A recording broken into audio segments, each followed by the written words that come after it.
Well, good morning. You know, 29 years ago, this past August, I was a young college kid. I had just done an internship in Washington, and I'd met this incredible young lady that I was trying to woo and get to show any interest at all. And Morton Blackwell hired this young lady. And I thought, that was brilliant. I mean, she's talented and smart. And she became a lovely lady. She was one of your early employees back in 1984, Morton at Leadership Institute. And we dated through the summer, and I could not find a political thing, so I was doing some construction work. And she said, we do these youth leadership schools at LI, and you ought to come to one. And I came to one in early August right here in D.C., and that evening around midnight on the second night, which I was, after 24 hours it felt like 48 hours at this school, I found myself face to face with this gentleman here, Mr. Blackwell, and he said, "Tim, you've done okay here in this school. You could be better, but you've done okay. You need to go into a campaign." And that was music to my ears. I was looking for an opportunity to make a difference. I also had no money for the fall semester anyway. Wasn't sure what I was going to do. Construction wasn't paying enough, at least my skill level anyway. And so I was a youth coordinator, my very first campaign that I ever worked on because of LI, being allowed, or the adjacent organization, C4 organization, allowing us to be in a campaign. And we lost a heartbreaking race, 52 to 48. And about 3 or 4 days after that, actually a week after that election, that young lady and I eloped. We got married. We just went to a judge, and I was 20, she was 21. Guys, I'm not suggesting that necessarily for you, but it worked for us 29 years later. And I was trying to figure out what to do when I got a phone call, and it was from Morton Blackwell. And he said, "Tim, I checked up on you, and you did a good job in that campaign. You worked hard. You implemented the things that we taught you. I've got some folks I want you to meet." And a few weeks later, I was in a second political campaign. And now, 29 years later, I've had the opportunity over 3 decades to make a difference, I hope and believe, for our cause and our principles. And the thing about that story that is, to me, most powerful is that it's common, right? There are literally thousands, and I mean that in a literal sense, thousands of stories of men and women from every walk of life, from every state in this union, and frankly around the world, who can tell a story like that about Leadership Institute and Morton Blackwell. And I'll say this, and Morton, I don't mean to embarrass you, but in this movement that I've watched for a generation and a half now, I don't know of anyone who quietly and humbly has made the difference Morton Blackwell's made. And I want to say thank you for that, Morton. Very much so.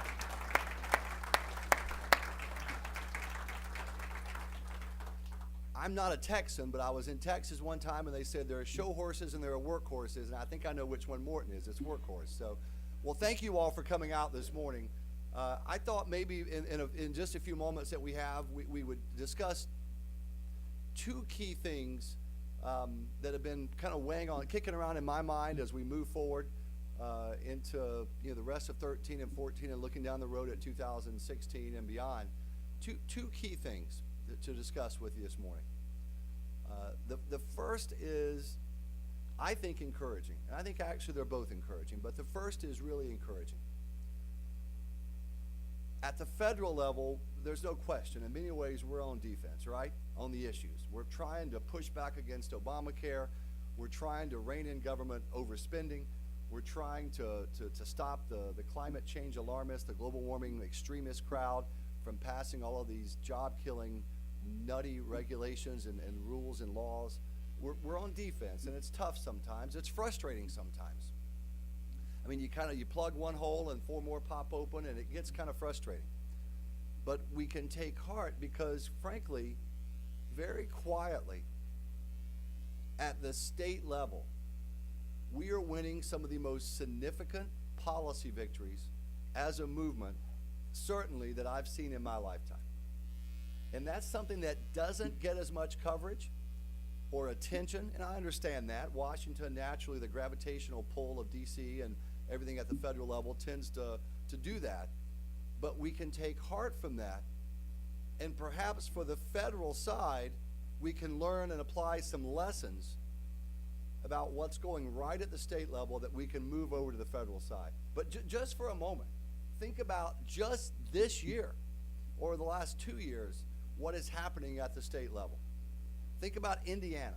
Governor Mike Pence, who is one of my two favorite governors in the country. The other is a fellow named Scott Walker from Wisconsin. But Governor Mike Pence came into office on the heels of right to work passing under his predecessor, which was a huge thing for Indiana. And he passed the most far-reaching tax cuts and tax reforms in modern Indiana history, literally. And he had to do it by reining in and pulling along Republican supermajorities in both chambers that frankly weren't into tax cutting and weren't into really spending cuts. In fact, the state House leadership under a Republican speaker actually called for $2 billion in additional spending over a biennium and 0 tax cuts.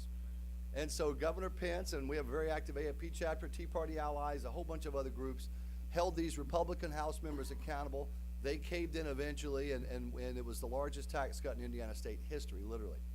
I think about Wisconsin that I mentioned a moment ago. Remember the reforms for pension with government employees that Governor Walker so famously pushed through 2 years ago, right? A huge step forward. I mean, think about that. In the birthplace of government employee unionism at the state and local level, Wisconsin, he passed the most far-reaching reforms, reining in the excessive benefits and pensions and everything else they get in the country, and took them on. He followed that up this year with $600 million plus in tax cuts, flattening out the tax rates as well, and then additional insurance and pension reforms. It didn't get as much coverage, but it was a huge step forward. Morton and I were just talking about North Carolina.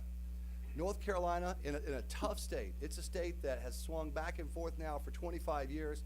It's lagged the rest of the Middle Atlantic and southern states from a conservative standpoint. No doubt about it, it's lagged it and has moved left far too often in the last 25 years.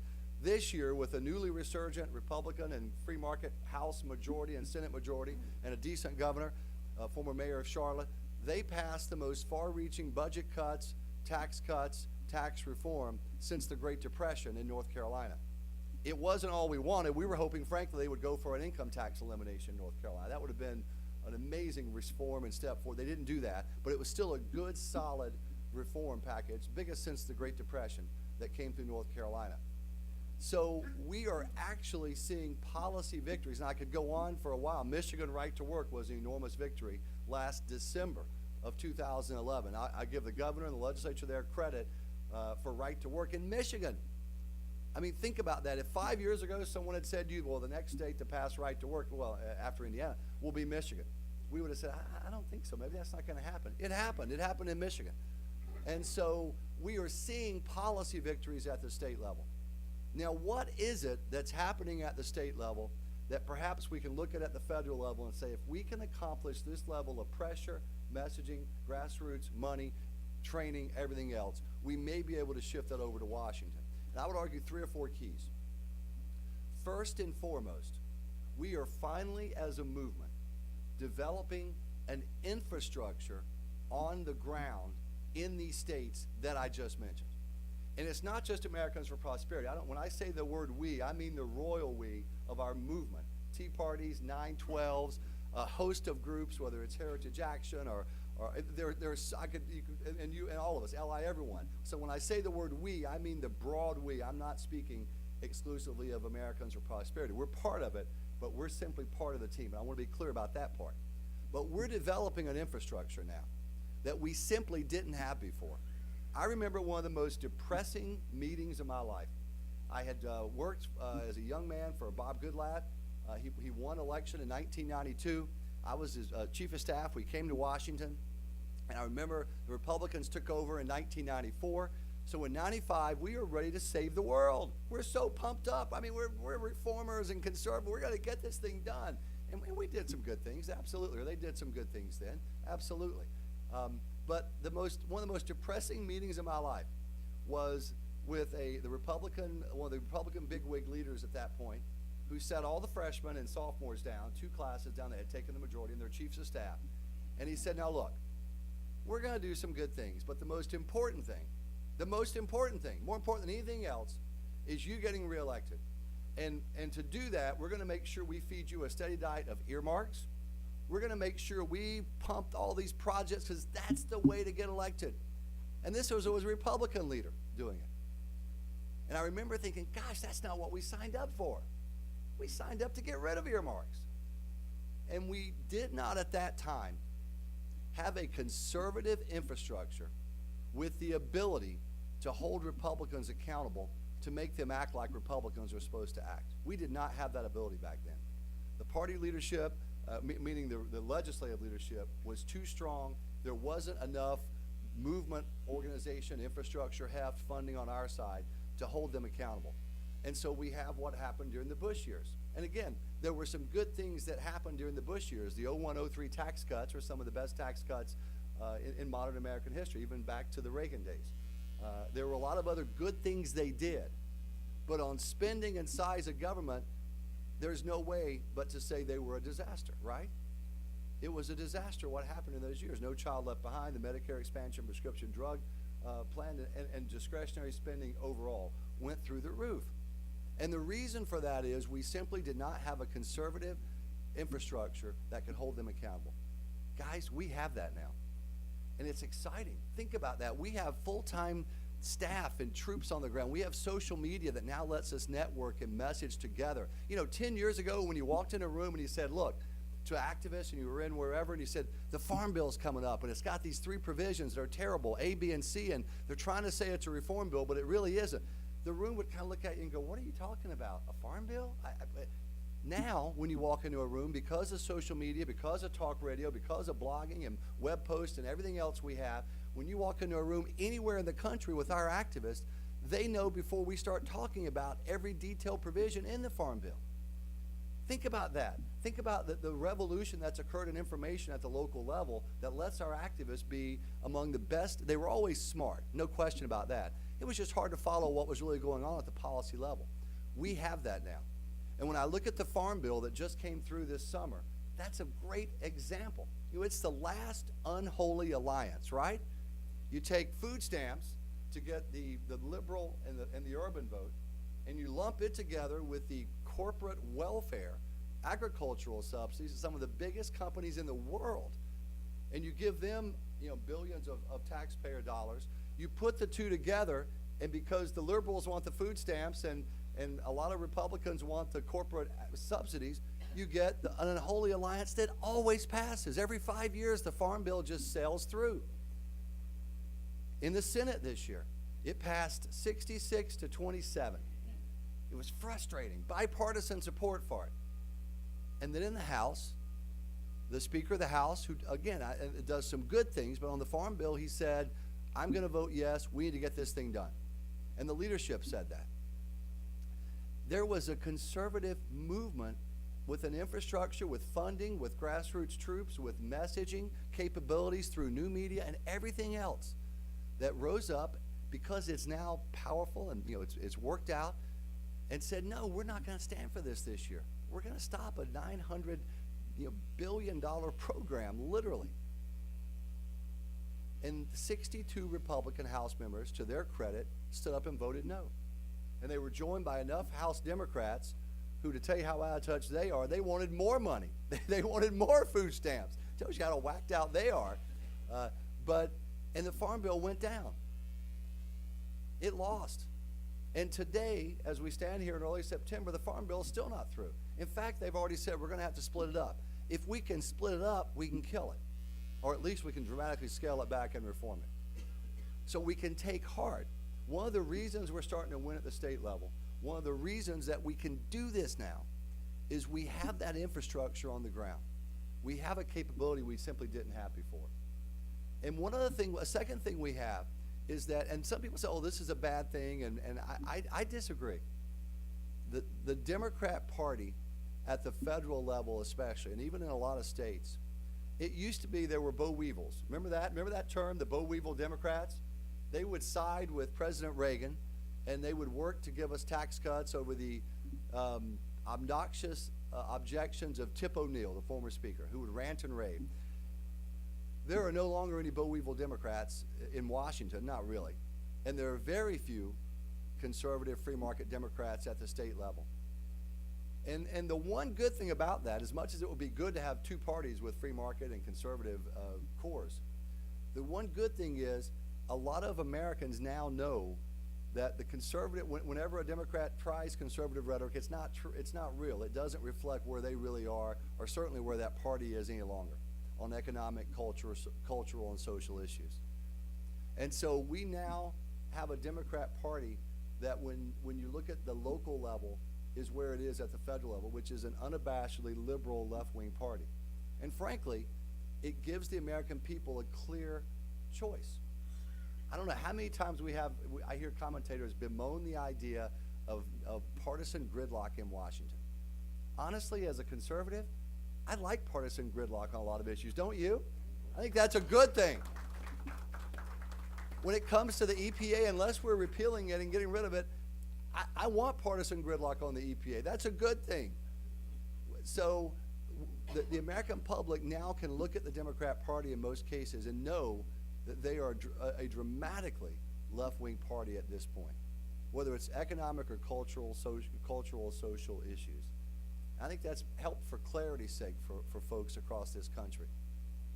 I'll tell you one other thing on the state level that's making a big difference, and it's related to the infrastructure we have. I've beaten up on Republicans a little bit, but let me for a moment tell you why, when they do the right thing, we need to praise them and help them. I can't tell you how many members I've talked to at the congressional level and at the state level over the years who've said to me, you know, Tim, you guys only complain when I do something you don't like, but when I vote right in your sense, I don't see any benefit from it, frankly. Now, I'm doing the right thing for the country, and that's a benefit, and that's important, absolutely. But I don't see you really saying thank you a whole lot, and in a tangible way, making it helpful and good and positive from a political standing and even from a public standing back home when I vote right. And I've walked out of those meetings and I thought, yeah, that's a fair point. And so part of holding someone accountable when they do something wrong is also being able to praise them and help them when they do the right thing. And we've started doing that as a movement, I think, a lot better in recent years. The sequester cuts this year, think back to the spring, winter, spring. We would like to see the Republican Study Committee budget or a Paul Ryan budget passed that had Medicare and Medicaid reform that was fundamental and real and would genuinely get government overspending under control. We're not there yet. The Senate's not even close, and the presidential side obviously is not close. The sequester cuts, candidly, were the next best thing. Obama proposed them in a fit of political anger, I believe, but they were real. They clamped down at least on discretionary spending. It's modest. We wish it were more, but at least it's a modest beginning of reining in discretionary spending. And this time, as a movement, I'll tell you at AFP, we made a point of being in these 30 or 40 House Republican districts that are kind of swing districts and building them up for voting to protect the sequester. And it was an important thing to do. It's important to make sure that when someone votes right, they're going to have a reward back home. And we're working as a movement. I think we're doing a better job of that now than we've ever done before. Now, flipping over to the federal side for a minute, I want to talk just about two issues and where we can move forward and where we're lacking on that infrastructure in relation to those issues and others. And then if there's any questions, we can take questions. The first issue is Obamacare. A lot of times, people will be talking at grassroots events like this and will say, do you think we can really repeal Obamacare? And the answer I give to that is a resounding yes. I think it's a long-term effort, and I think it's a multi-front battle to do it. And I like the idea of having multiple shots at Obamacare. I like the fact that we've got multiple groups, multiple legislators, multiple grassroots organizations and leaders going down a whole bunch of different tracks. because that's what the left has done so well for so long. Multiple angles of attack sustained over a long period of time. And I like doing that. This is what AFP is doing on Obamacare. I want to just take a moment, walk through it, and give you a sense of kind of the track we're on right now.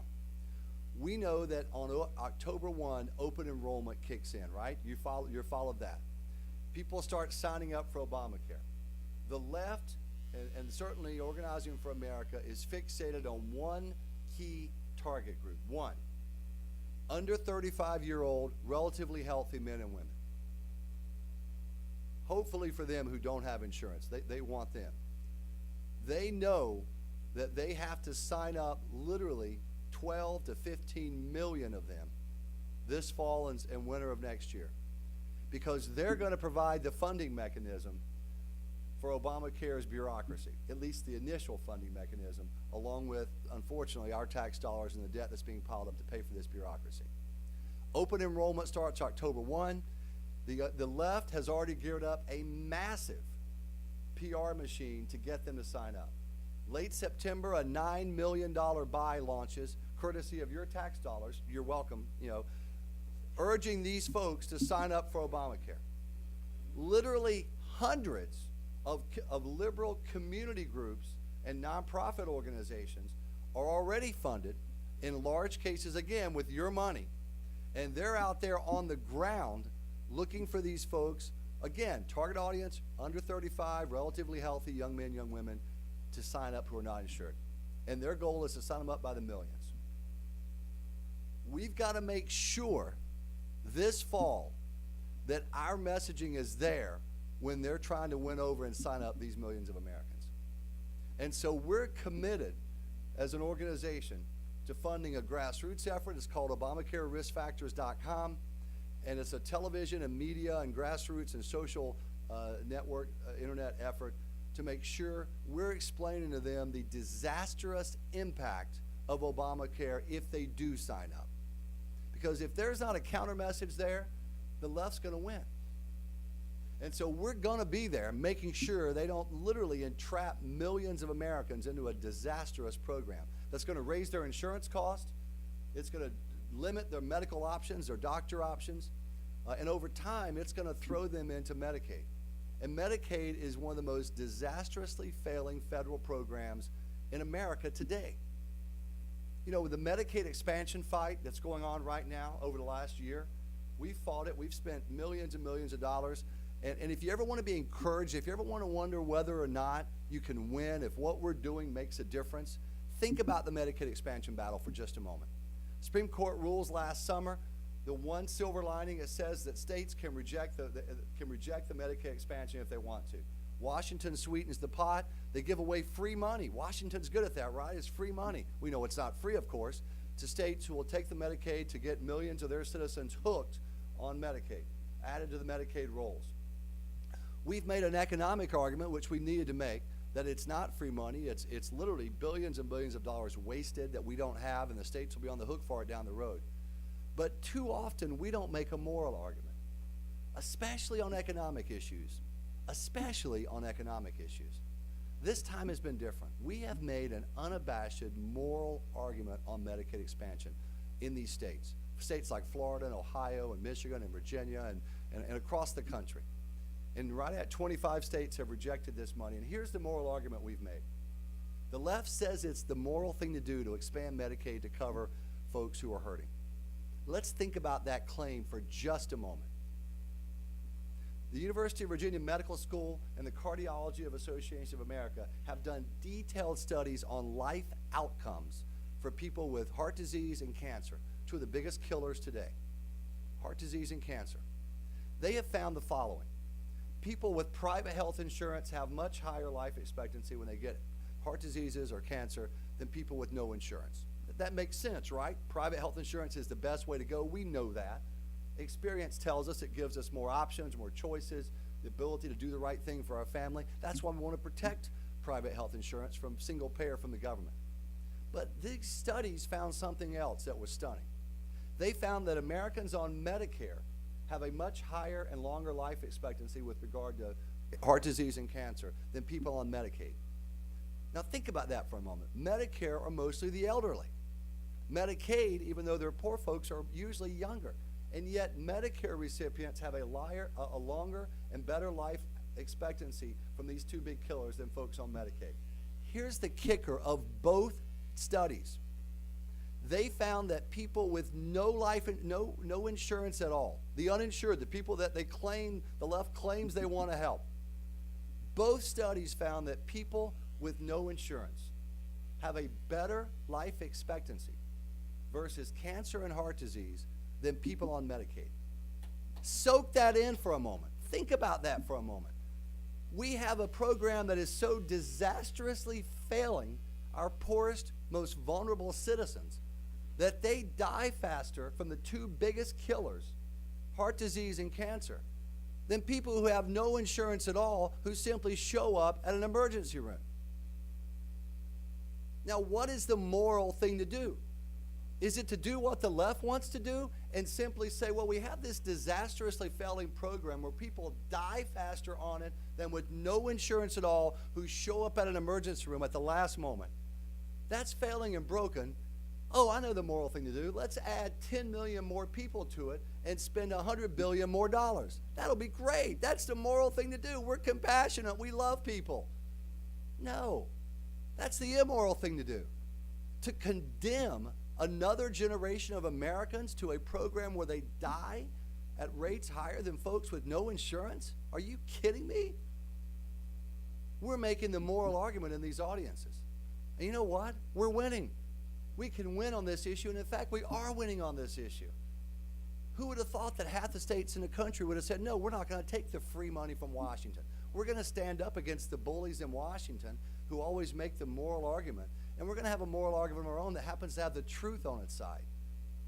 We can win these fights if we've got the gumption to stand up and not just make an economic argument, although an economic argument is important, right? I mean, with a lot of folks, you got to give the facts and the numbers and the details and the budgets, and that's important. I'm not in any way undermining that.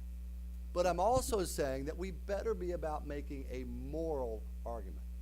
And if we make a moral argument on Obamacare over a long period of time, sustained, smart, and disciplined, about why Obamacare is immoral for the country and hurts people rather than helps them, we will repeal this thing. We've got to make sure we focus, and this is what we're doing. I can just say what we're doing at AFP. We're focused not on the politics of it, not on what you think of the president. Forget what you think of the president. Think about the impact on you of Obamacare. Think about the impact if you're a 35 or 45-year-old man or woman and you're looking out for your aging parents. Think about the impact on them of Obamacare. If you're a 27, 28, 30-year-old mom or dad, think about the impact of Obamacare on that 2-year-old child that's in your possession that God gave you. It's about the impact on the individual citizen of America, the loss of freedom, the loss of the ability to make their own decisions, the loss of the ability to have access to good quality health care, the best in the world. If we do that over a long period of time with real money, real discipline, and a focus on who matters most at the individually key times, right now it's under 35-year-olds. It's not our base. Our base is important to keep pumped up, and we've got good efforts doing that. But at least for us, we're focusing on the under 35 because they're going to make the key decisions between now and early next year. I don't mean to get whipped up over Obamacare. We've been living it for a long time, and we're going to beat this if we do that. And one last thing I'll mention, we'll close if there's any questions. One of the things I found from 2012, and 11 and 12, but especially in 12, was that on the ground, for all the strides that we've made as a movement, we still lack three key things. Number one, the sheer magnitude of the field operations and the grassroots strength that the left has is still a bit overwhelming for us, and it overwhelmed us in 2012. The left had 770 field staff on the ground in Florida that we can count. Just in Florida. AFP deployed a couple of hundred in 18 priority states. And that's the biggest effort we've ever done. That was a big effort. These are full-time staff. But we were still overwhelmed by the magnitude of what the left did. We've got to get bigger. And the second thing is we've got to sustain it for a longer period of time. And here's what I mean by that. Our field staff, we have permanent staff, as my introducer mentioned, permanent full-time staff now in 34 states. We just added 2 more states. That means they're on the ground permanent year-round. In Wisconsin, we've had full-time staff since January of 2005. In Florida since 2009, Kansas since 2004, North Carolina since 2004. So we have a cadre of 2, 3, 4 permanent staff in these states year-round for the duration. But our field staff that we added in, the earliest that we put them on the ground was November of 2011.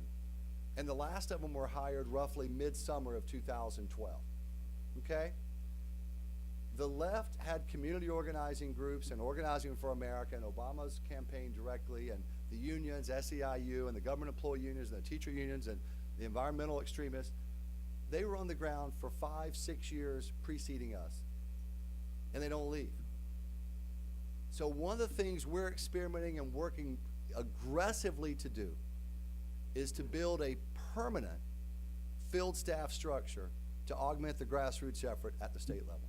We think we have to have it over the long term. Bigger magnitude of our efforts, longer duration. We've got to sustain it for a long time.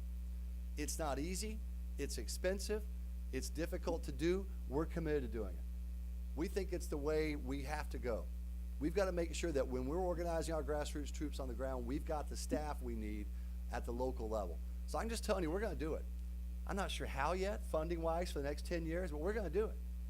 We have 13 people on the ground in Virginia right now. We're going to keep and continue doing that. Because if we're going to win, we've got to do things we've never done before. And we're committed to doing that. By the way, maintaining integrity, maintaining full compliance with all rules and issues. But if we're going to win, we've got to do things that we've never done before. And we've got to do them better, more effectively, more efficiently, and for a longer period of time. And I'm just telling you, we're committed to doing that. And we are as excited about where we stand right now. We look at this Medicaid expansion battle. We look at the victories at the state level that are happening right now. And it gives us an optimism that we can win this thing for the long term. And when I say win this thing, I mean the policy. I don't mean the politics. I mean genuinely win and bring about the policy change we want to see in the arena at the federal level and across these states. And one last thing is this. We are building model states, and this is the royal we.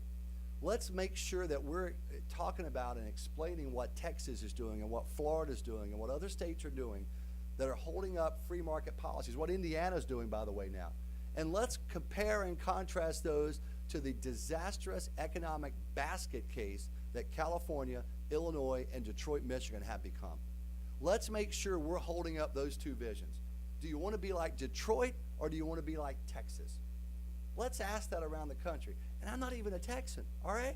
And they're pretty cocky sometimes. But that's a good no, not them. But that's a good question to ask. Because those two things don't happen by accident. Detroit didn't happen by accident. Texas doesn't happen by accident. Florida is not happening by accident. And Illinois is not happening by accident. It's long-term policy decisions that are doing this. And so with that, I can just tell you, we are as optimistic as the day is long. I think we had our national summit, our 7th annual national summit last weekend in Orlando. I barely recovered. I rode a roller coaster at Universal that did things that should be against the law to your body. I'm telling you, it was horrifying. But I've got teenage kids, and number one rule, parents, don't show weakness, right? You can't show weakness. No. They'll devour you if you show weakness. You cannot show weakness. Young parents, young people, rule number one, you got teenagers, no weakness. No fear. Well, you can be fearful, just don't show the weakness. So I got on every roller coaster there was. And then I paid for it, all right? I need to go to a doctor. I'm hurting. But anyway, we had almost 2,000 activists there, all 50 states. Several of you, I see faces that were there. When you meet our base, and I mean our, broadly speaking, our activist base, these are the best folks in the country. I had a reporter, and it tells you how out of it national reporters are. This lady, I won't say which one, it was Washington Post. I won't say which one, I won't say. But she actually said to me, she said, why would you hold this conference on a holiday weekend in Labor Day? I mean, wouldn't it be more civil to do it during the week? And my answer was, our folks work for a living. Yeah, what a shock, huh? Wow, they're not professional politicians. They actually work for a living. Or if they want to get their grandkids and kids and bring them down, when is it a little cheaper? After school lets in at a bunch of places, and they're also mostly folks of modest means.